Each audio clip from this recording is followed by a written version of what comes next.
Silakan klik tombol subscribe dan aktifkan notifikasi pada tombol lonceng supaya tidak tertinggal video seputar misteri dan pembahasan menarik lainnya, dan klik tombol like juga jika sahabat menyukai video ini.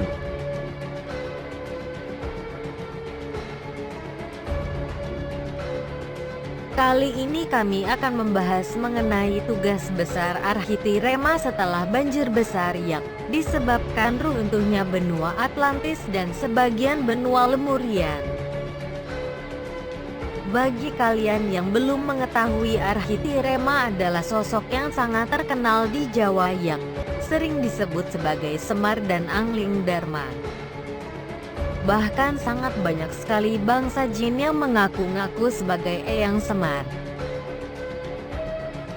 Bangsa Lemurian berkemampuan 40% telah mengembangkan keturunannya yang berkemampuan 2,5% di planet Lemurian, lalu membawanya ke Nusantara.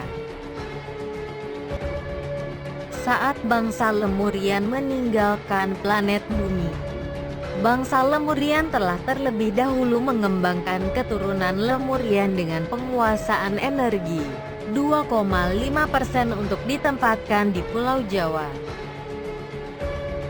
Selanjutnya, keturunan bangsa Lemurian berkemampuan 2,5% akan menyebar ke seluruh Nusantara menggunakan cara-cara tradisional seperti perahu kecil yang menggunakan penyangga di kanan kirinya untuk keseimbangan.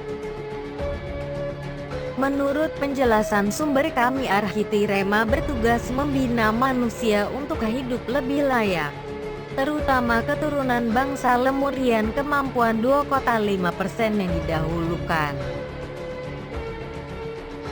Berhubung kemampuan Arkhiti Rema jauh lebih kuat dari ketiga orang Lemurian lain seperti Ringgamanap, Gribadar, dan Gelabinara, maka tanggung jawab lebih besar diserahkan kepada Arkhiti Rema.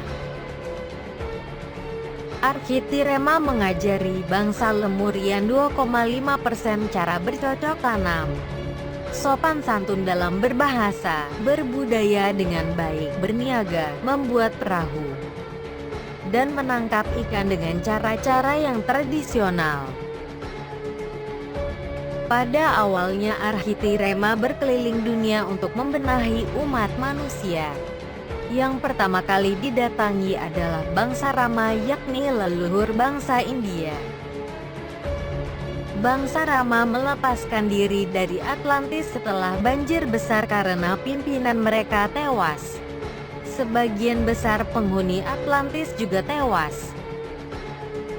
Arkhiti Rema tidak langsung memberikan ajaran kepada bangsa Rama karena hanya melihat-lihat saja dan hanya memantau bangsa Rama kemudian berpindah tempat ke tempat yang lain.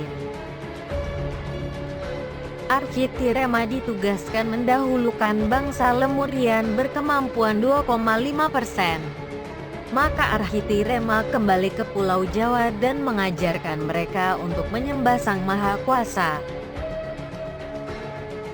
Arkhiti Rema kemudian menetap di Kepulauan Nusantara yang sudah dihuni oleh penduduk Lemurian berkemampuan 2,5% yang sudah dipersiapkan oleh bangsa Lemurian.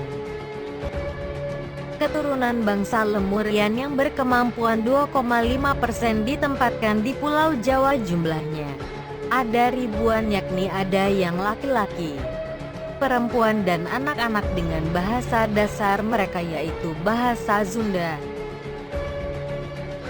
Di Nusantara, Arkhiti Rema tidak mau menunjukkan kekuatan apapun, tetapi Arkhiti Rema memilih membaur bersama bangsa Lemurian berkemampuan 2,5% agar bisa diterima dengan baik dan agar Arkhiti Rema tidak dianggap dewa. Di Pulau Jawa, Arkhiti Rema mulai menyebarkan ajarannya secara perlahan-lahan. Dan Arkhiti Rema membutuhkan waktu puluhan tahun untuk mengajari bangsa Lemurian yang berkemampuan 2,5%.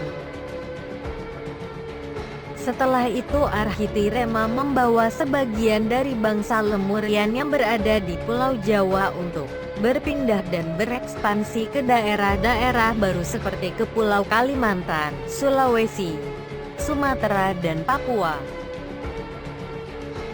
Bangsa Lemurian 2,5% punya kecenderungan beranak pinak banyak karena memiliki libido menjadi banyak. Setelah bangsa Lemurian sudah menyebar ke seluruh pelosok Nusantara, maka bangsa Lemurian kemampuan 2,5% akhirnya berekspansi ke pulauan seperti Filipina, Thailand, dan Malaysia. Bagi Anda yang tidak percaya dan tidak mengerti cerita ini, anggap saja sebagai sebuah dongeng. Terima kasih telah menyimak sampai selesai. Jika ada yang keliru, kami memohon maaf karena kebenaran hanya milik Allah dan hanyalah Allah yang Maha Mengetahui. Silakan klik tombol subscribe dan aktifkan notifikasi pada tombol lonceng supaya tidak tertinggal video seputar misteri dan pembahasan menarik lainnya, dan klik tombol like juga jika sahabat menyukai video ini.